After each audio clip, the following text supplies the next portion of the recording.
মানবাধিকার সংস্থা নামে কিছু সংস্থা আছে যারা শত শত মার্ডারের আসামির নামে মৃত্যুদণ্ডর রায় দিলে ওটাকে অমানবিক বলে পানি গোলাটে করার চেষ্টা করে, অমানবিক বলে ওরা অমানবিক বলে তারা ঘোলাটি পানিতে মাছ শিকার করার অপচেষ্টা করে, অমানবিক বলে পৃথিবীর পরিস্থিতি নষ্ট করে, বাংলাদেশের মানুষদেরকে মিসইউজ করার চেষ্টা করে। মানবতার যদি এতই কথা, এতই মায়া কান্না আপনার থাকে, আপনার মানবতা কোথায় ছিল? এই মানবিক সংস্থা, মানবাধিকার সংস্থা আপনারা কোথায় ছিলেন যেদিন বাংলাদেশের আলেমদেরকে কোমরে রশি দিয়ে, হাতে হ্যান্ডকাপ লাগিয়ে, মাথায় হেলমেট পরে, ডান্ডা বেরি লাগিয়ে জেলে নেওয়া হয়েছিল?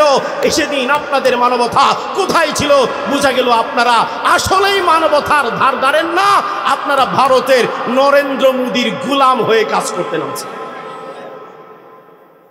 কিছু আছে এরকম, আল্লাহ তাআলা এদেরকে হিদায়াত দান করেন। বলেন না আমিন, জুড়ে বলেন না। বাংলাদেশ মানবিক দেশ হোক, দেশের প্রত্যেকটা মানুষ চায়, আমরা চাই বাংলাদেশের প্রত্যেকটা মানুষের মানবিক অধিকার রক্ষা হোক, এটা চাই আমরা।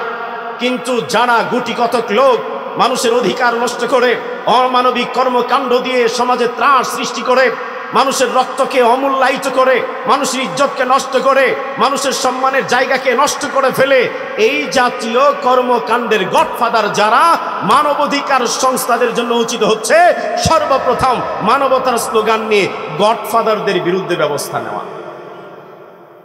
আল্লাহ তাআলা এদেরকেও সৎ সাহসে, সৎ কথায়, সৎ পথে অগ্রসর হওয়ার তৌফিক দান করেন। কথায় কথায় অনেক দূর চলে এলাম। মূলত আমি যে কথাটা আপনাকে বলতেছিলাম, শুরু করেছিলাম এভাবে, আল্লাহ তাআলা যুগে যুগে অসংখ্য নবী রাসূল পাঠিয়েছেন, কিন্তু আমার নবীকে এত গুণ, এত জ্ঞান তিনি দিলেন, যেই জ্ঞান আর গুণের সিকি ভাগ অন্য কাউকে তিনি দেননি।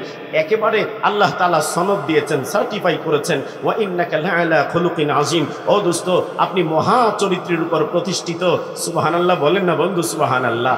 এমন একজন মহানবীর উম্মত আমি আপনি হলাম। এই জায়গাটায় আমাদের একটি কথা হচ্ছে যে বাবার নাম দিয়ে বেশি চলা যায় না, উপরের বংশের লোকের নাম দিয়ে চলা যায় না, দাদার নাম দিয়ে চলা যায় না, যদি নিজের মধ্যে জ্ঞান না থাকে, যদি নিজের মধ্যে গুণ না থাকে। এজন্য আমার প্রিয় নবী বলেছেন, মুসলমান শুনো, আল মুমিন বাইনা খিসালিন, ইমানদারদের জন্য উচিত হলো নিজের মধ্যে কিছু গুণ তৈরি করা। এক নম্বর গুণ হলো as-সিদকি, সততা। আল্লাহ তাআলা আমাদের সবাইকে সৎ হওয়ার, সততার গুণে গুণান্বিত হওয়ার তৌফিক দান করেন।